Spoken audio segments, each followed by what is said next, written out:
alive. Meanwhile, the U.S. is promising swift retaliation on Iran after 2 servicemen were killed and a third is still missing this morning after Iran launched strikes on an airbase in Jordan, further intensifying a weeks-long exchange of fire. Central Command confirming fresh strikes on Iran Saturday night to further destabilize Iran's ability to strike ships in the Strait and attack U.S. bases. Joining me now with analysis is former Trump National Security Advisor Victoria Coates. Victoria, thanks very much for weighing in this morning. Your assessment of these latest developments. Good morning, Maria. First, I just want to associate myself with the comments from Senator Fetterman from my home state of Pennsylvania, grieving for our 2 heroes and have prayers for the third that's missing and for their families. That's just, it's an awful thing, and it's a reminder of the cost of war. And I think the president is rightly now looking at ways to escalate against Iran to punish them for that terrible strike on Jordan, and further, as you just said, degrade their capability to take further strikes. Now, looking at what they're targeting this morning, they're going after Aqaba, which is a port in southern Jordan, right on the Red Sea, where Jordan and Israel meet. So very strategic point, very close to the Suez Canal. That's Iran trying to go after shipping through the Red Sea. That's intolerable. We can't take that. So we're going to see other allies, Saudi Arabia, Egypt, who have very strong interests in that shipping lane, weigh in. But I think what you're seeing is Iran trying to affect more shipping outside of the Strait of Hormuz, as possibly they're starting to lose control of that because of these ongoing strikes. You know, CENTCOM says that there will be outsized action in retaliation, but I don't understand how it's possible that Iran has the capabilities to fight this way and continue to try to lash out at Gulf countries and U.S. military bases, because the U.S. has obliterated Iran's military, and the president continues to reiterate that. Yes, and if you look at the numbers of missiles that they've been able to fire off from the beginning of this war, late February, early March, and what they're able to do now, it is very seriously degraded. They've gone from over 100 a day to less than 10, if even that. There's been a number of days where they haven't fired off anything, and they haven't targeted Israel for months now. So I think their capabilities are lessened, but they're not zero, and that's the important thing. They are a nuisance. They're going after their regional neighbors. And that, in a way, though, can also, in the long term, be a benefit for us, Maria, because this unites the entire region behind the United States and with Israel. That would have been impossible 10 years ago. Now it's actually happening in real time.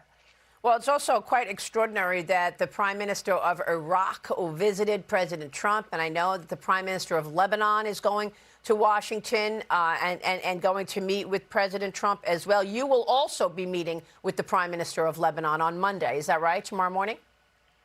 Indeed, and these are 2 amazing visits, which are getting no coverage because they're good news stories. And we'll start with Prime Minister al-Zaidi of Iraq, a new kind of politician for Iraq. He comes out of the business world. I really hope you get to interview him at some point, because he's treating Iraq like a business.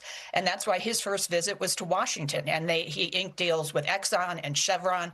He's working with Syria to restart a pipeline from the 1950s that goes up through Syria from Iraq. So that's the way we're going to be able to move oil. They're already doing it by truck. So huge good news story. And then actually it's President Joseph Aoun. This is the first visit of a Lebanese president in almost 20 years to Washington. It follows the first direct talks between the United States, Israel, and Lebanon in 15 years. Those talks went on last week in Rome. So I think we may get some really important announcements out of President Aoun, and I am looking forward to getting his firsthand views on what's happening on the ground, what's really going on with Israel. And what about Hezbollah in Lebanon? Well, that's the big thing, is if Israel and the government of Lebanon unite against Hezbollah, they're not going to be able to do very much. And very importantly, Syria interdicted a big shipment of arms that Iran was trying to get through Syria to Hezbollah. It shows you the situation is not what it was 5 years ago when Iran could act with impunity in Syria. Now they're getting stopped and blocked. And so it is a huge opportunity to finally defang Hezbollah and remove that awful, awful blight that's been on the beautiful country of Lebanon. I mean, these are all such serious issues, and yet in Congress you've got a divide in terms of support for Israel and a divide in terms of support for the president's leadership on this war.